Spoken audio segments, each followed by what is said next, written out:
बच्चों, कैसे आप लोग बेटा? तो अब एसिड, बेसिस और सॉल्ट्स एक बार में डिस्कस करने वाले।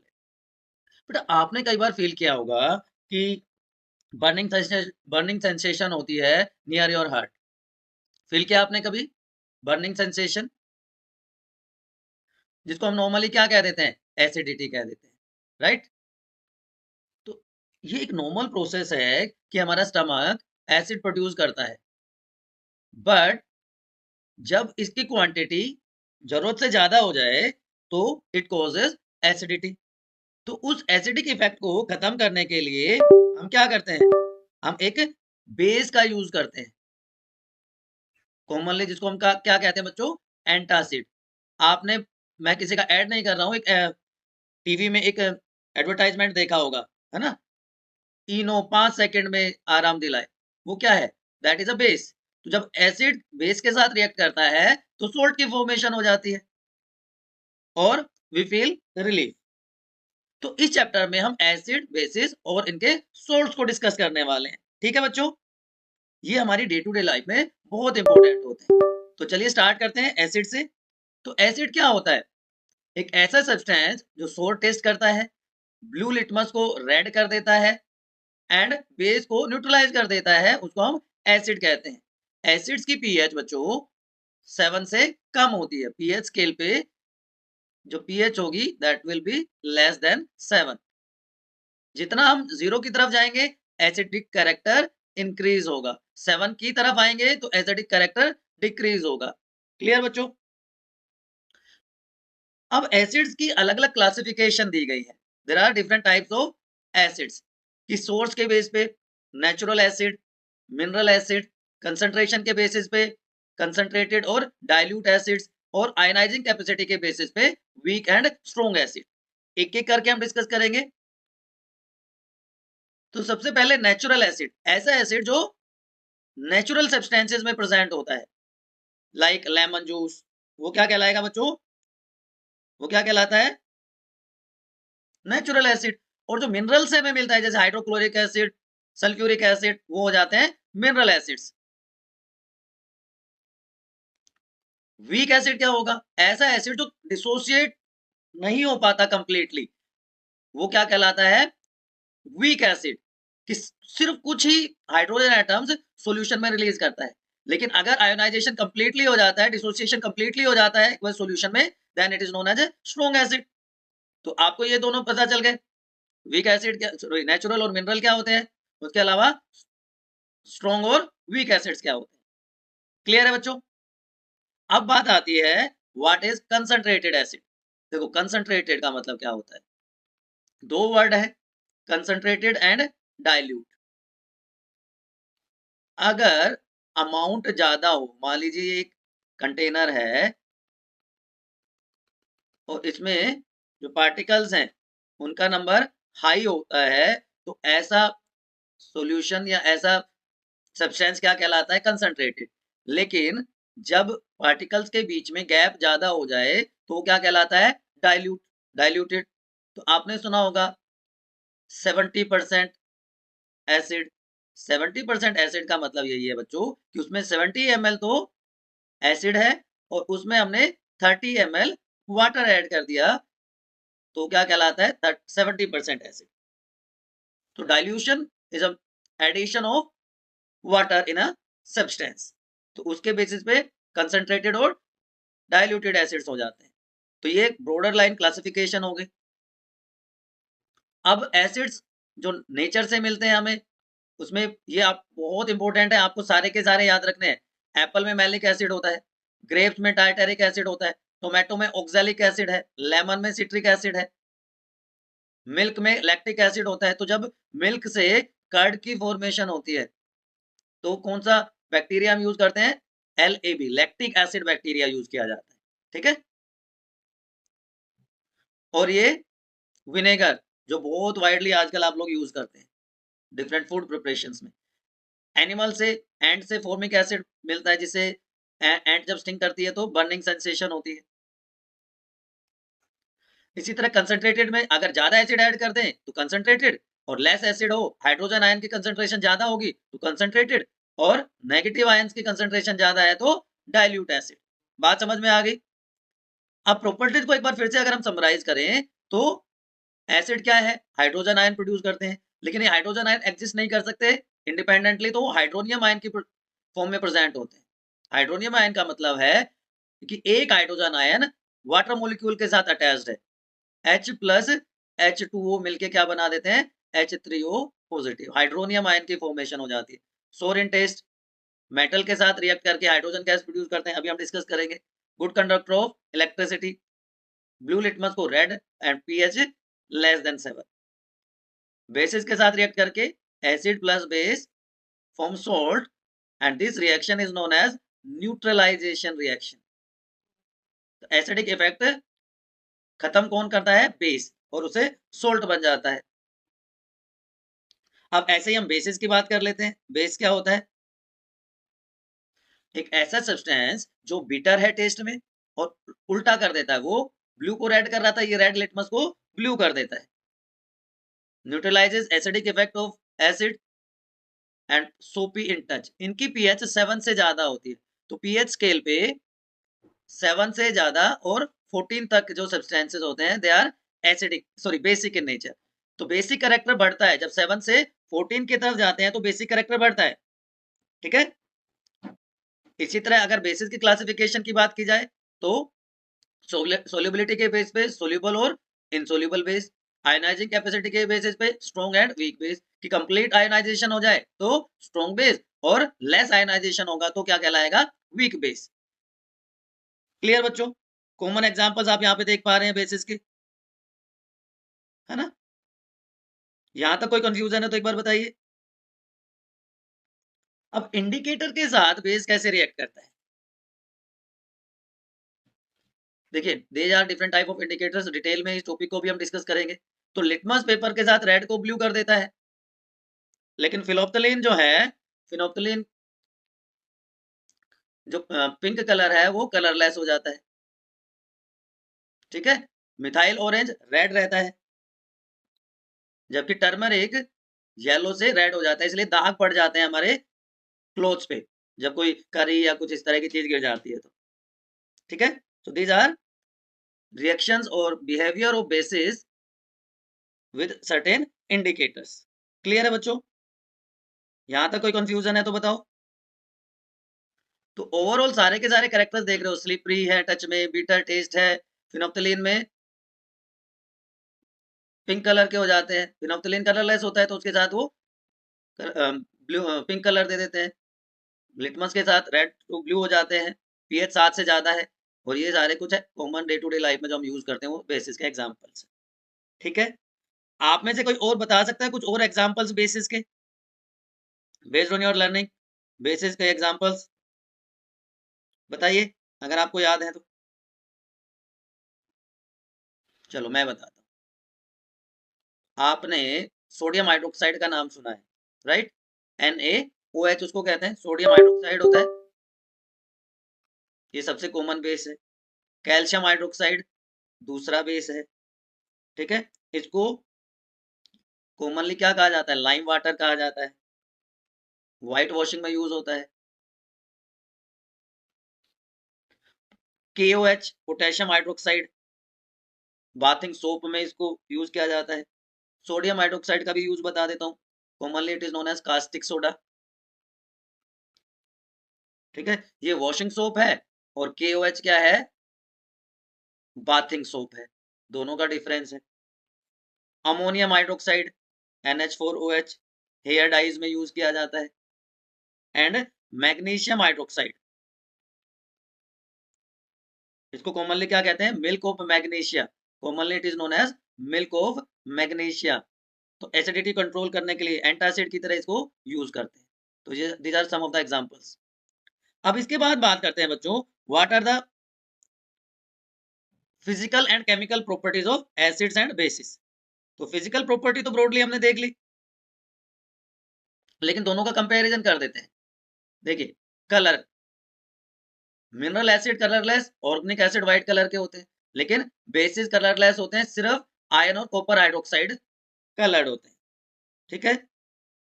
टेस्ट ये सोर होते हैं, ये बिटर होते हैं। टच कोई ऐसा ऐसा टच नहीं होता क्योंकि एसिड बर्निंग सेंसेशन देते हैं, जबकि बेसिस स्लिपरी होते हैं। वाटर सोल्यूबल एसिड्स और ऐसे बेसिस जो वाटर में सोल्यूबल होंगे उनको एल्कली कहते हैं। ठीक है, यहां तक कोई कंफ्यूजन? चलिए अब केमिकल प्रॉपर्टीज की बात करते हैं। ये 5 रिएक्शंस के बेसिस पे मेनली हम इसको डिस्कस करने वाले हैं। तो सबसे पहली रिएक्शन है एसिड और बेसिस की मेटल्स के साथ। सो मेटल्स जो है वो डिस्प्लेस कर देते हैं हाइड्रोजन फ्रॉम एसिड्स और हाइड्रोजन गैस रिलीज होती है एंड सोल्ट की फॉर्मेशन होती है। तो कॉमन एग्जांपल आप देख पा रहे हैं कि acid plus metal form salt and hydrogen gas is released. ठीक है, ये मैग्नीशियम का हाइड्रोक्लोरिक एसिड के साथ रिएक्शन आपको दिखाई दे रही है। दूसरी कोई कर लीजिए आप। एक और रिएक्शन मैं आप लोगों के लिए लिख देता हूँ, जिंक की रिएक्शन।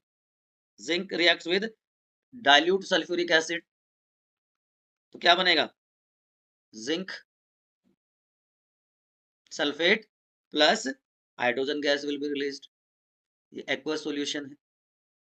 ठीक है बच्चों, तो ये एनसीईआरटी की एक्टिविटी है, reaction of zinc metal with dilute sulphuric acid. तो जो हाइड्रोजन गैस प्रोड्यूस होती है या जो गैस प्रोड्यूस होती है, मान लीजिए अभी हमारे लिए अननोन है, तो जब जिंक ग्रेन्यूल्स में डाइल्यूट सल्फ्यूरिक एसिड ऐड किया जाता है तो गैस के बबल्स प्रोड्यूस होते हैं।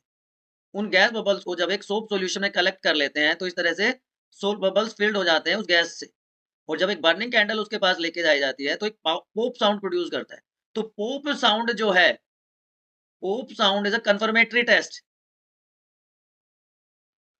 कि वहां पे क्या है, कौन सी गैस है, confirmatory test for hydrogen gas. याद रह जाएगा।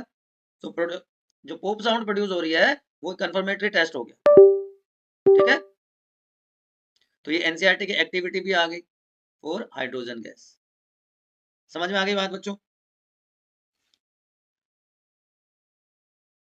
दूसरी दूसरी रिएक्शन क्या है कि मेटल कार्बोनेट्स और बाइकार्बोनेट्स रिएक्ट करते हैं एसिड के साथ, या एसिड रिएक्ट करता है मेटल कार्बोनेट और बाइकार्बोनेट के साथ। तो देखिए यहाँ पे भी सॉल्ट प्रोड्यूस हो रहा है, लेकिन यहाँ पे हाइड्रोजन की जगह क्या प्रोड्यूस होता है, कार्बन डाइऑक्साइड गैस और वाटर प्रोड्यूस होता है।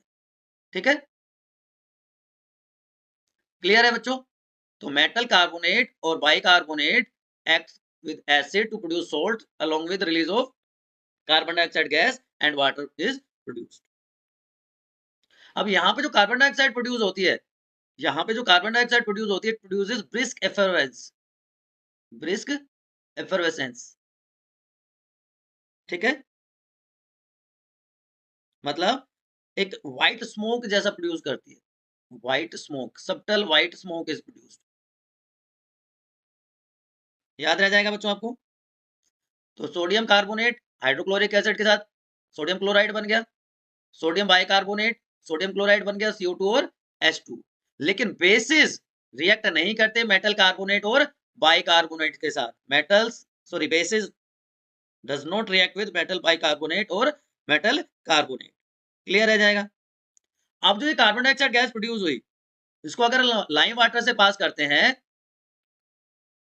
तो क्या हो जाता है, लाइम वाटर कैसा हो जाता है, मिल्की हो जाता है। तो वो कंफर्मेशन टेस्ट हो गया फॉर कार्बन डाइऑक्साइड गैस। ये भी एनसीईआरटी में दिया हुआ है आपके, ये वाली रिएक्टिविटी भी दी हुई है कि जब कार्बन डाइऑक्साइड गैस को कैल्शियम हाइड्रोक्साइड सॉल्यूशन में से पास करेंगे, देखिए डाइल्यूट HCl लिया हमने, कार्बन डाइऑक्साइड ली और सोडियम कार्बोनेट ली, तो क्या प्रोड्यूस हुआ, कैल्शियम हाइड्रोक्साइड प्रोड्यूस हुआ। ठीक है,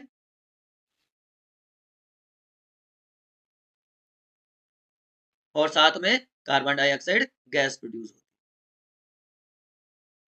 यहां तक कोई कंफ्यूजन है? चलिए अब third reaction is reaction of metal oxides with acids. देखो यहाँ पे बड़ा ध्यान रखना है आपको, मेटल ऑक्साइड तो बेसिक है नेचर में, मेटल ऑक्साइड्स कैसे हैं बच्चों, बेसिक है नेचर में, लेकिन एसिड के साथ रिएक्ट करके सोल्ट और वाटर प्रोड्यूस करते हैं। देखो पहले रिएक्शन में क्या प्रोड्यूस हुआ था, फर्स्ट रिएक्शन में हाइड्रोजन गैस मेटल के साथ, सेकंड रिएक्शन में क्या प्रोड्यूस हुआ, मेटल कार्बोनेट या मेटल बाइकार्बोनेट के साथ क्या प्रोड्यूस हुआ था, carbon dioxide plus water produce हुआ। अब थर्ड रिएक्शन में क्या हो रहा है, मेटल ऑक्साइड एसिड के साथ रिएक्ट करके सिर्फ वाटर प्रोड्यूस कर रहे हैं। तीनों का डिफरेंस समझ में आ गया? तो कैल्शियम ऑक्साइड हाइड्रोक्लोरिक एसिड के साथ कैल्शियम क्लोराइड बना देता है, ठीक है, और साथ में वाटर मॉलिक्यूल। यहां तक कोई कंफ्यूजन है तो बताओ। ये रिएक्शन समझ में आ गई? लेकिन जो नॉन मेटल ऑक्साइड्स हैं, नॉन मेटल ऑक्साइड एसिडिक हो, मेटल ऑक्साइड्स कैसे हैं? Metal oxides are basic but non metal oxides are acidic in nature. तो यहाँ पे भी सॉल्ट और वाटर प्रोड्यूस हो गया, न्यूट्रलाइजेशन रिएक्शन हो गई, सोडियम हाइड्रोक्साइड कार्बन डाइऑक्साइड के साथ रिएक्ट करके क्या प्रोड्यूस कर रहा है? Sodium carbonate. समझ में आ गई बात? कोई कंफ्यूजन, कोई इफ बट, कोई किंतु परंतु है तो बता दो अभी तक, ठीक है? समझ में आ गई बात? चलिए चले आगे अब। ओके, अब है next reaction is neutralisation reaction. Neutralisation तो अभी तक आपको समझ में आ जाना चाहिए। What is neutralisation reaction? कि एसिड और बेस आपस में रिएक्ट करते हैं to produce salt and water.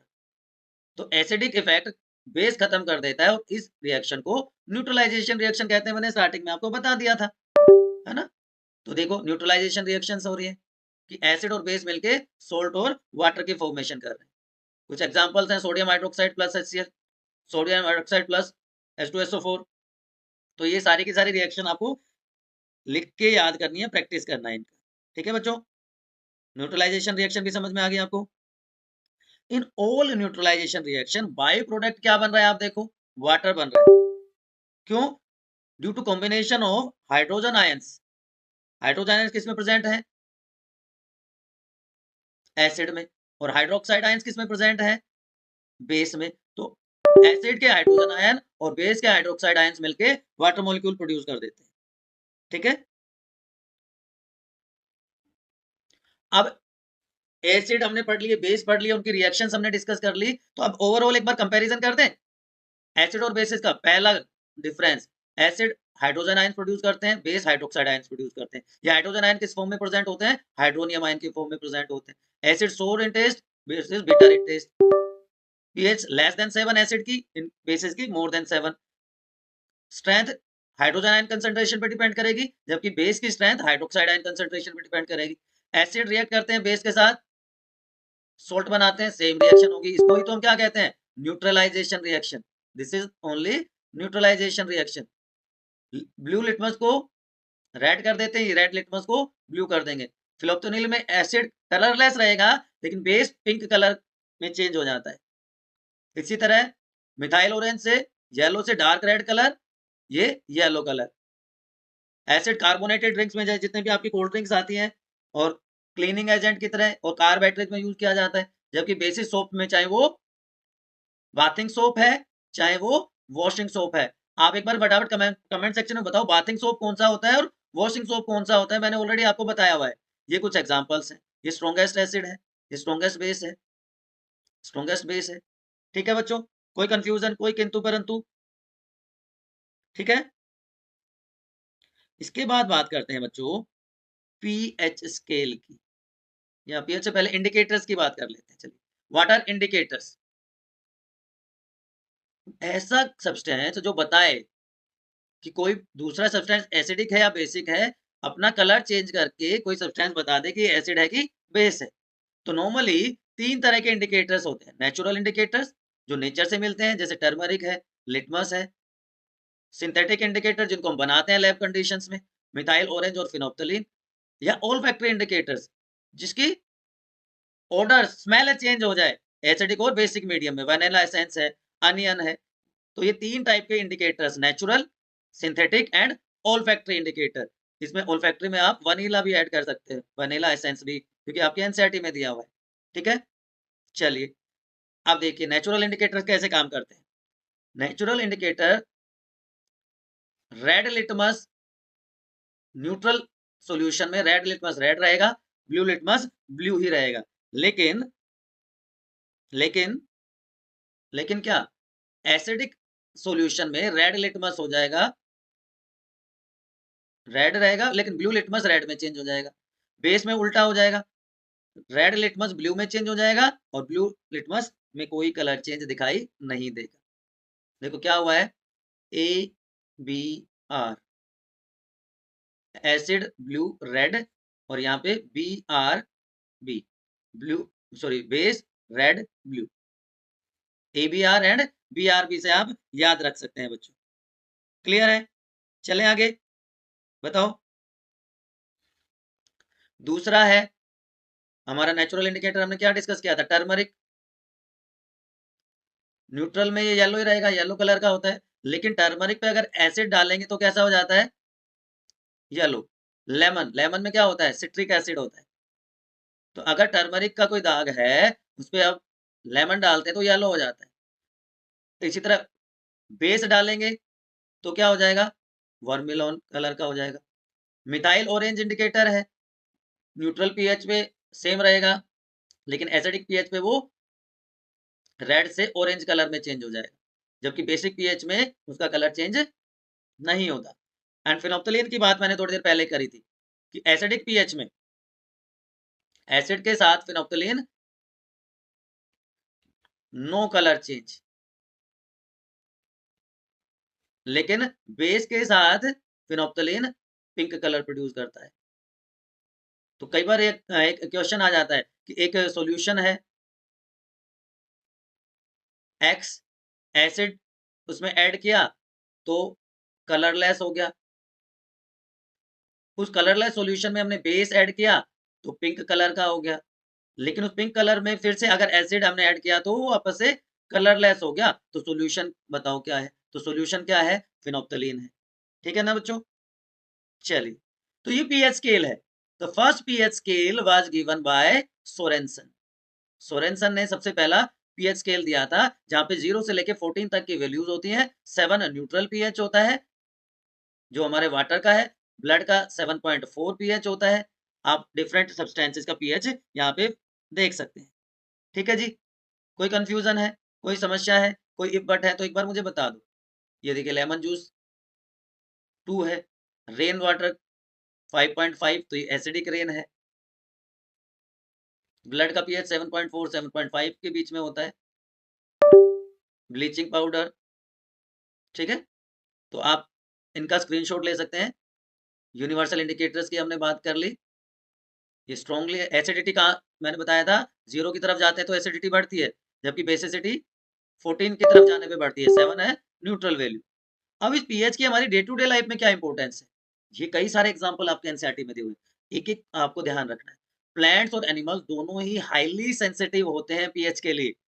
हमारी बॉडी 7 टू 7.8 पीएच में मैक्सिमम काम करती है, इफेक्टिवली काम करती है। मतलब कैसी पीएच में, slightly alkaline, slightly basic pH में हमारी बॉडी काम करती है, और हम नैरो पीएच रेंज को ही टॉलरेट कर सकते हैं। जब पी जो रेन वाटर की पीएच 5.6 से कम हो जाती है वो एसिड रेन हो जाती है, और जब एसिड रेन हमारे एक्वेटिक सिस्टम्स में जाता है तो वो वहां की पीएच को भी कम कर देता है। तो जो एक्वेटिक ऑर्गेनिज्म है, एक्वेटिक फ्लोरा और फोना है, उसके लिए सर्वाइवल थोड़ा सा मुश्किल हो जाता है। फ्लोरा का मतलब प्लांट्स होता है और फोना का मतलब बच्चों होता है एनिमल्स, तो उनके लिए सर्वाइवल थोड़ा सा मुश्किल हो जाता है। ठीक है, तो हाईली सेंसिटिव है। अगर पीएच चेंज हो जाए हमारे सॉइल की, जो हमारे आसपास है, हमारे लॉन में है, तो देखो या तो एसिडिक सॉइल होगी या एल्कलाइन पीएच। एसिडिक पीएच का मतलब, एसिडिक सॉइल का मतलब पीएच 7 से कम है। तो जैसे पीएच लेवल कम होगा 5.5 से, तो एल्युमिनियम और मैग्नीशियम जैसे मेटल्स वो टॉक्सिक हो जाएंगे। तो और उसी पीएच लेवल पे नाइट्रोजन, कैल्शियम, फास्फोरस, मैग्नीशियम जैसे जो एलिमेंट्स हैं वो कम अवेलेबल होंगे, जिससे प्लांट उनको एब्जॉर्ब नहीं कर पाएंगे। तो उसकी वजह से डेफिशिएंसी प्रॉब्लम्स आ जाएंगी, प्लांट्स में उनकी ग्रोथ और डेवलपमेंट अफेक्ट हो जाएगी। लेकिन अगर सोइल है एल्कलाइन, पीएच 7 से ज्यादा है, तो आयन, जिंक, बोरोन, फास्फोरस और मैग्नीशियम जैसे जो एलिमेंट्स हैं वो कम अवेलेबल होंगे, तो भी प्रॉब्लम होगी एब्जॉर्प्शन में। तो जो स्लाइटली एसिडिक या न्यूट्रल, मतलब 6.7 से ऊपर और 7 तक, वो बेस्ट मानी जाती है प्लांट्स की ग्रोथ और डेवलपमेंट के लिए। ठीक है, तो ऑप्टिमम पीएच 5.5 से 7 के बीच में वेरी करनी चाहिए, लेकिन बेस्ट क्या है 6.5 से 7 के बीच में। ना तो ज्यादा एल्कलाइन हो, ना ज्यादा एसिडिक है। चेंज जो है न्यूट्रिएंट की अवेलेबिलिटी को चेंज कर देता है, जिससे प्लांट की ग्रोथ और डेवलपमेंट हाईली अफेक्ट हो जाती है। अब ये ह्यूमन बींग्स में प्रॉब्लम, टूथ डिके। जब हमारे माउथ की पीएच बच्चों, माउथ की पीएच 5.5 से कम हो, 5.5 से कम हो जाती है, ठीक है, तो क्या होगा? तो एसिड रिलीज होगा हमारे माउथ में, है ना? ठीक है, वो क्या करता है, हमारे फूड में जो शुगर है, या माउथ में जो शुगर है, उसको ब्रेक डाउन कर देता है, उसको तोड़ देता है। अब जो हमारे टूथपेस्ट होते हैं, वो माइल्डली कैसे होंगे? बेसिक होंगे। टूथपेस्ट एल्कलाइन होंगे, बेस होता है उनमें। तो एसिड और बेस मिलके न्यूट्रलाइजेशन रिएक्शन हो जाती है, जो हमारे टूथ के इनेमल को कोरोड होने से बचाता है। एसिड की वजह से जो हमारा इनेमल है, वो कोरोड ना हो, उससे कौन बचाता है? जो हमारा टूथपेस्ट है, जिसमें बेस है, ठीक है। लेकिन जब हम शुगरी सब्सटेंसेस खाते हैं, तो माउथ की पीएच चेंज हुई, बैक्टीरिया उस पे एक्ट करना शुरू कर देते हैं, और अगर हम प्रॉपर क्लीनिंग नहीं करते अपने टीथ की, तो वहां पे धीरे धीरे वो उसको डैमेज करना शुरू कर देते हैं। इट रिजल्ट्स इन कैविटी, वहां पे कैविटी बन जाती है। तो क्या हो रहा है, जब हमारी माउथ की पीएच चेंज हो रही है, 5.5 से कम हो रही है, तो जो इनेमल है, कैल्शियम हाइड्रोक्सी पेटाइट पेटाइट का बना होता है, जो कि हार्डेस्ट नॉन सब्सटेंस है बॉडी में। अच्छा चलो, एक क्वेश्चन पूछता हूँ, प्लांट में हार्डेस्ट सब्सटेंस कौन सा है? प्लांट्स में हार्डेस्ट सब्सटेंस क्या कौन सा है? एनिमल में तो, ह्यूमन बींग में तो मैंने बता दिया आपको, इनेमल है। इसका कोरोड शुरू हो जाएगा, क्योंकि डिग्रेडेशन करेंगे शुगर का, और ये मैंने आपको ऑलरेडी बता दी सारी चीजें। बताओ, प्लांट में हार्डेस्ट सब्सटेंस होता है बच्चों, sporopollenin. Sporopollenin is the hardest substance in plant, जो कि उनके पोलन ग्रेन्स में प्रेजेंट होता है। इसीलिए आपने सुना होगा कि पोलन ग्रेन्स हजारों सालों तक वायबल होते हैं, उनमें ग्रो करने की एबिलिटी होती है, वायबिलिटी मेंटेन रह जाती है, ठीक है, वो इसी रीजन से होता है, ठीक है। अब हमारे डाइजेस्टिव सिस्टम में क्या होगा, पीएच अगर चेंज हो जाती है तो? देखो, आपको ये तो पता है कि हमारा जो स्टमक है, हमारा स्टमक प्रोड्यूस करता है HCl, है ना? हमारा स्टमक HCl प्रोड्यूस करता है, जिसकी वजह से जो प्रोटीन डाइजेस्टिंग एंजाइम है, पेप्सिनोजन, वो एक्टिव फॉर्म पेप्सिन में कन्वर्ट होता है, और प्रोटीन का डाइजेशन हो जाता है। इसके अलावा ये हार्मफुल बैक्टीरिया जो हमारे फूड के साथ एंटर कर जाते हैं, उनको भी डिस्ट्रॉय करने का काम करता है। लेकिन अगर एसिडिक इफेक्ट ज्यादा हो जाए, तो बर्निंग सेंसेशन होती है हमारे हार्ट के आसपास, हमारे स्टमक में, तो उसके लिए हम एंटासिड्स यूज करते हैं, ऑलरेडी हम डिस्कस कर चुके हैं, ठीक है। Milk of magnesium, magnesium hydroxide हम यूज करते हैं। एनिमल्स भी सेल्फ डिफेंस के लिए इस प्रॉपर्टी को यूज करते हैं। Animals uses this property for self defence. कैसे करते हैं जी? देखो, बी स्टिंग, उनमें एसिड होता है, जिसकी वजह से पेन और इरिटेशन होती है हमारी बॉडी में, है ना? तो हम क्या करते हैं, जब कोई बी स्टिंग कर लेती, तो बेकिंग सोडा, माइल्ड बेस है, उस अफेक्टेड एरिया पे अप्लाई कर देते हैं, जिससे हमें रिलीफ मिल जाता है। इसी तरह जो नेटल लीव्स है, उनके स्टिंगिंग एयर्स में मेथेनोइक एसिड होता है, फॉर्मिक एसिड होता है, जिसकी वजह से बर्निंग सेंसेशन होती है, पेन होता है। तो ये सेल्फ डिफेंस के मैकेनिज्म्स हैं, जो प्लांट्स ने या एनिमल्स ने डेवलप की। ये कुछ और एग्जांपल्स हैं नेचुरली अकरिंग एसिड्स के, विनेगर, ऑरेंज, टैमरिंड, मैंने बताए थे अभी थोड़ी देर पहले आपको।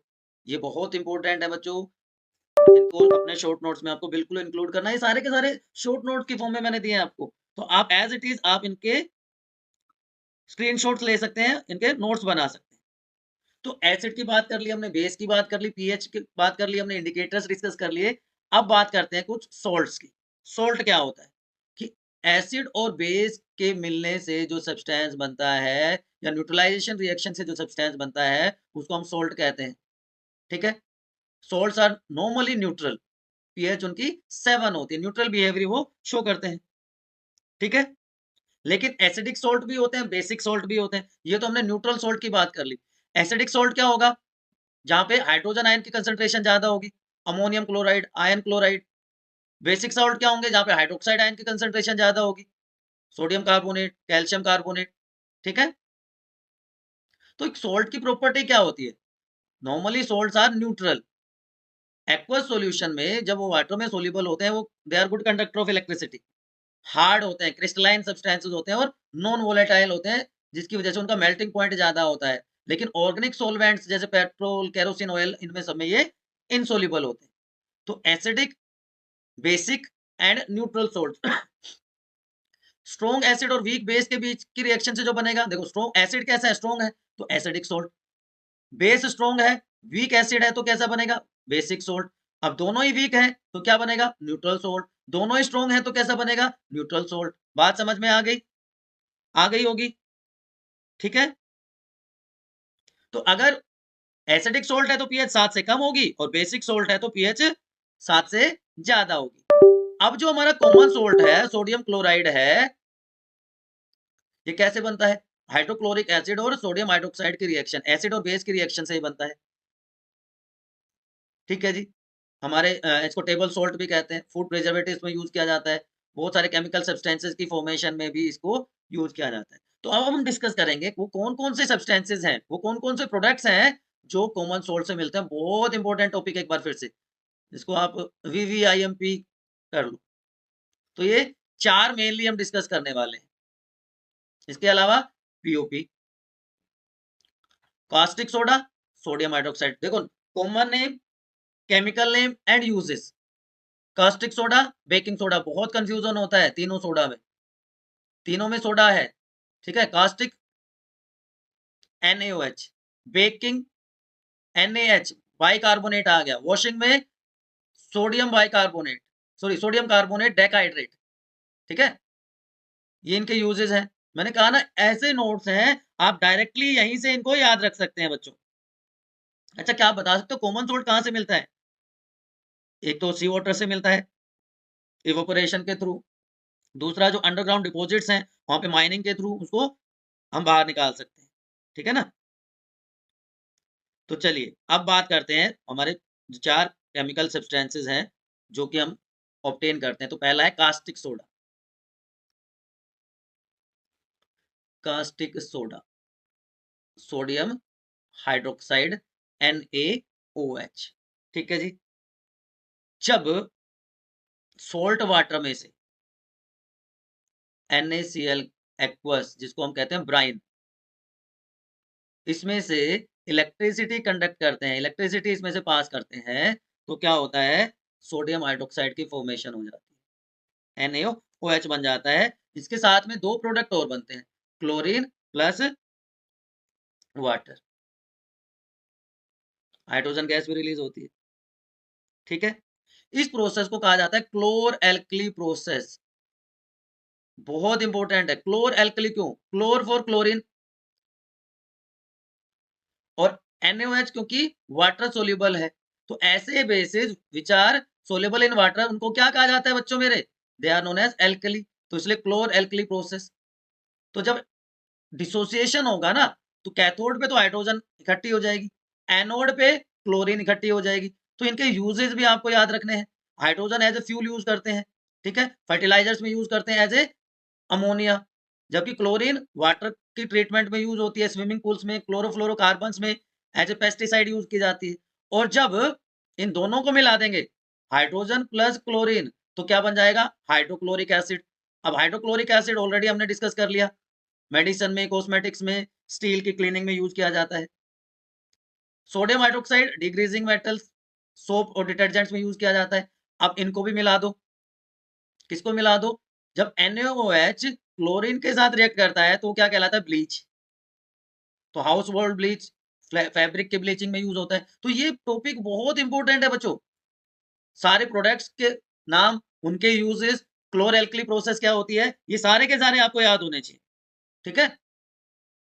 अब दूसरा पाउडर, दूसरा सोडा क्या है, bleaching powder, calcium oxychloride, CaOCl2, calcium oxychloride. कैसे बनाया जाता है, प्रिपरेशन कैसे होती है, जो कैल्शियम हाइड्रोक्साइड है उसमें से क्लोरीन कैसे पास की जाएगी, तो कैल्शियम ऑक्सीक्लोराइड बनता है और साथ में वाटर मोलिक्यूल। ठीक है, इसको क्या कहते हैं? Calcium hydroxide. इसको क्या कहते हैं? Slaked lime. अब ये कैल्शियम ऑक्सीक्लोराइड क्या बन गया? ये बन गया ब्लीचिंग पाउडर, है ना? बात समझ में आ गई?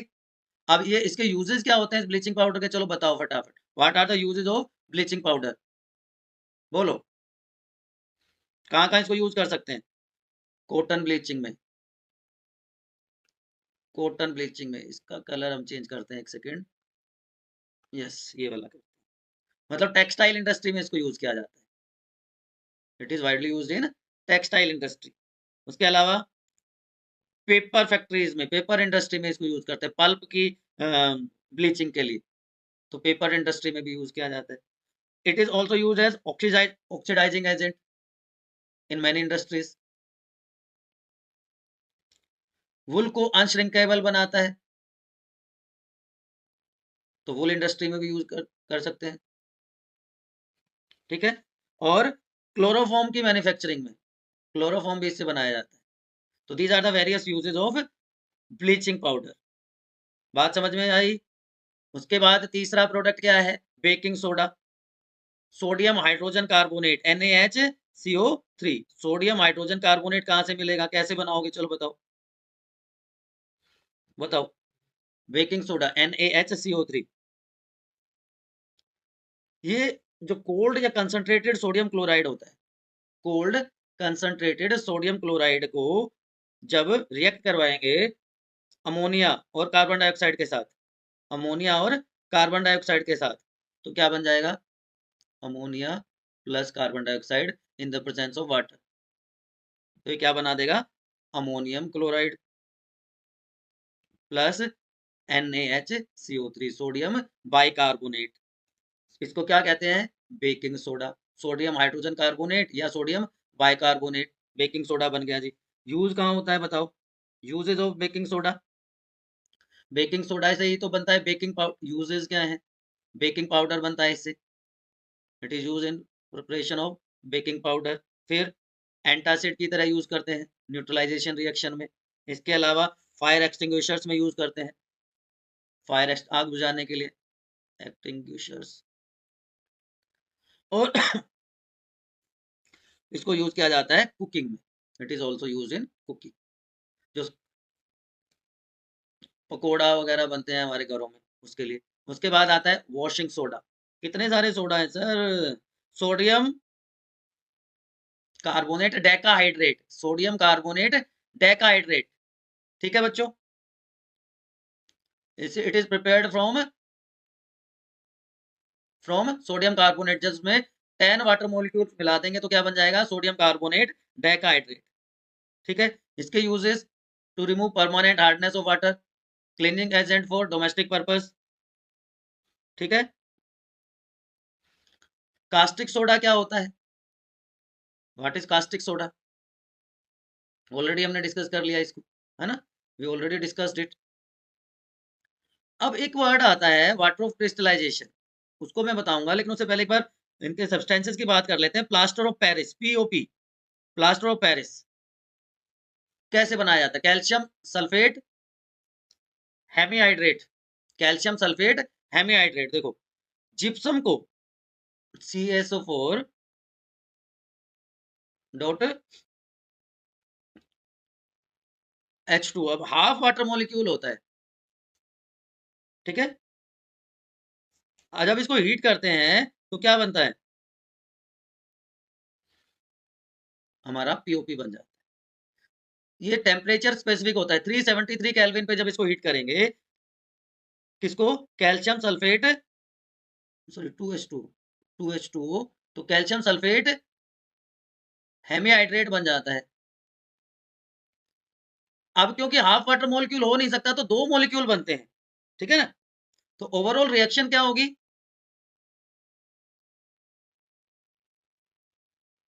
ये 2 मॉलिक्यूल्स बनेंगे। ठीक है, अब जब इसमें वाटर ऐड कर देंगे, हाफ H2O, इसमें इसको जब दोबारा से हीट कर देंगे, प्लास्टर ऑफ पेरिस में वाटर ऐड कर देंगे, तो ये दोबारा से जिप्सम में कन्वर्ट हो जाता है। जिसको हम प्लास्टर्स में यूज करते हैं, ठीक है। चौक बनाने में इसको यूज किया जाता है, जो गैप्स हैं उनको फिल करने में इसको यूज किया जाता है। तो ये सारे यूजेस हैं इसके, ठीक है बच्चों। अब वाटर ऑफ क्रिस्टलाइजेशन की मैं बात कर रहा था। वाटर ऑफ क्रिस्टलाइजेशन क्या होता है? वाटर ऑफ क्रिस्टलाइजेशन कुछ नहीं, सिंपल है। Water of crystallization is water of crystallization the number of water molecules present in one formula unit of a substance, one formula unit of a substance, वो क्या कहलाता है? Water of crystallization. तो देखिए, copper sulphate pentahydrate, इसमें कितने water of crystallisation है? 5। Calcium sulphate dihydrate, जिसकी हम बात कर रहे थे जिप्सम, उसमें कितने हैं? 2। Sodium carbonate decahydrate 10। Iron sulphate heptahydrate 7। so these are the water of crystallization, number of water molecules in one formula unit of a substance, ठीक है। बात समझ में आ गई? अब ये हाइड्रेटेड फॉर्म में इसके साथ वाटर मोलिक्यूल जुड़े हुए हैं, जब इसमें से वाटर मोलिक्यूल रिमूव हो जाएंगे तो क्या कहलाएंगे? Hydrated salt. तो copper sulphate, calcium sulphate, sodium carbonate, iron sulphate. समझ आई बात? चलो जी, डाइल्यूशन ऑलरेडी हम डिस्कस कर चुके हैं, लेकिन इंपॉर्टेंट है स्पेशली जब आप लैब में काम करते हैं, कि जब बच्चों एसिड में या बेस में वाटर मिलाते हैं तो हाई अमाउंट में एनर्जी रिलीज होती है, मतलब it is highly exothermic reaction, a large amount of energy is released.